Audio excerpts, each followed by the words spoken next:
প্রযুক্তিকে কিন্তু ভয় পাওয়া যাবে না, প্রযুক্তিকে কিন্তু সাথে নিয়ে এগিয়ে যেতে হবে।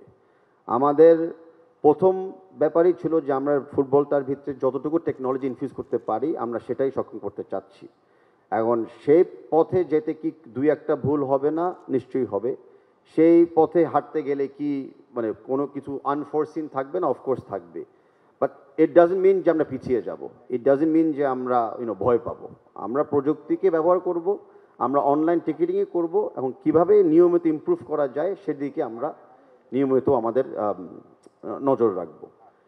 অনলাইন টিকিটিংয়ের কিছু কিছু অ্যাডভান্টেজটা যেটা আমরা উল্লেখ করতে চাচ্ছি যে সবার জন্য উন্মুক্ত। এখন কেউ একটা ফিজিক্যাল ব্যাংকের পাশে তার বাসা বা কারো যেখানে যেখানে টিকিট ছাপা হয় তার পাশে সে অবস্থান থাকে, তারা টিকিট পাচ্ছে, কিন্তু দূর অঞ্চলে গ্রাম অঞ্চল থেকে কেউ টিকিট অ্যাক্সেস পাচ্ছে না, বাংলাদেশের বাইরে থেকে কেউ টিকিট অ্যাক্সেস পাচ্ছে না, সেই বৈষম্য দূর করার জন্য কিন্তু আমরা এই উদ্যোগটা নিয়েছিলাম। কারণ বর্তমান বাংলাদেশ তো বৈষম্য বিরোধী বাংলাদেশ, আমরা সেই বৈষম্যটাকে দূর করার জন্য এরকম একটা পদক্ষেপ নেওয়ার চিন্তা ভাবনা করেছিলাম। অ্যান্ড আমি আশা করি যে যে কনস্ট্রাকটিভ ক্রিটিসিজমগুলো যেগুলো আমরা পেয়েছি সেগুলো আমাদেরকে সামনে আরও শক্তিশালী করবে।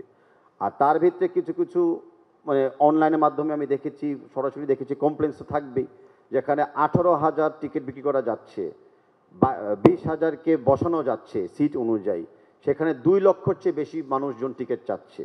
তো ন্যাচারালি যেখানে মাত্র 10%কে টিকিট দেওয়া যায়, যে প্রক্রিয়াতে আপনি করেন না কেন, কিছু তো অভিযোগ মনোঘোষণা থাকবে। আরেকটা জায়গায় যেটা আমাদের রেজাল্ট আমরা পেয়েছি সেটা ছিল এই স্টেডিয়ামের ভিতরে শৃঙ্খলা। বিকজ প্রত্যেকটা টিকিটে এখন সবাই জানতো তাদের গেট কোনটা, তাদের সিট কোনটা, তারা কোথায় বসবেন। এটা স্টেডিয়ামের ভিতরে যখন প্রবেশ করা হয়েছে সেখানে কিন্তু অত্যন্ত শৃঙ্খলার সাথে আমরা ম্যানেজ করতে পেরেছি, যেটাও এই প্রযুক্তির কারণে যেটা হয়েছে অনলাইন টিকিটিংয়ের মাধ্যমে। থার্ড একটা অ্যাসপেক্ট ছিল ব্ল্যাক মার্কেটিং। আগে ছিল এক একজন 10টা 20টা 30টা 100টা পড়লেও টিকিট একবারে নিয়ে যেত, অনেকে টিকিট পেতো না, আর অন্যরা ব্ল্যাক মার্কেটে বেশি দামে টিকিট কিনতে হতো। সেটাও কিন্তু অনেকটা কমে এসেছে। ইট ডাজন্ট মিন যে হয় নাই, বাট অনেক কমে এসেছে, কারণ আমরা একজনকে বা একটা নাম্বারের এগেনস্টে আমরা ম্যাক্সিমাম 5টা টিকিট কেনার জন্য আমরা অ্যালাউ করেছিলাম। সো ওই লিমিটেশনটা আমরা কিন্তু ইনফিউজ করে দিয়েছিলাম। তার পাশাপাশি আন্তর্জাতিকভাবে আমরা কিন্তু টিকিট বিক্রি করেছিলাম। বাংলাদেশের বাইরে কিন্তু 13টা দেশে লোকজন টিকিট কিনেছে। সো টিকিট যে সবাই পায় না এটা ঠিক না, বাট অফকোর্স প্রবলেম হয়েছে, সার্ভার ডাউন হয়ে গেছিলো 2-2 বার, আমরা হ্যাকার্সের ভিকটিম হয়েছিলাম। But this are all part of trying to do something new, trying to do something innovative. But as I said, যে কোনো কমপ্লেন্ট বা কোনো ব্যাড এক্সপিরিয়েন্সকে আমরা ইগনোর করব না। আমরা আগামীতে অনলাইন টিকিটিংয়ের মাধ্যমেই যত রকম ইমপ্রুভমেন্ট করা যায় আমরা সেই ইমপ্রুভমেন্টের দিকে আমরা সুচেষ্টা আমরা করব।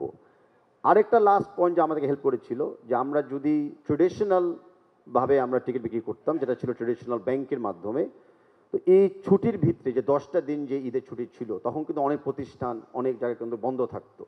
তো সেই ব্যাপারটাও মানে attack is not the right word, sorry, সেই ব্যাপারে ওভারকাম করার জন্য আমরা কিন্তু আমাদের টিকিটগুলোকে আরও অনেক আগে ছেড়েছিলাম, মানে ম্যাচ ডেটা অনেক আগে ছেড়েছিলাম এবং অনলাইনে ছেড়েছিলাম, যেন অফিস খোলা থাকা অবস্থায় বা অফিস বন্ধ থাকা অবস্থায় আমরা এই প্রক্রিয়াগুলোকে সক্ষম করতে পারি।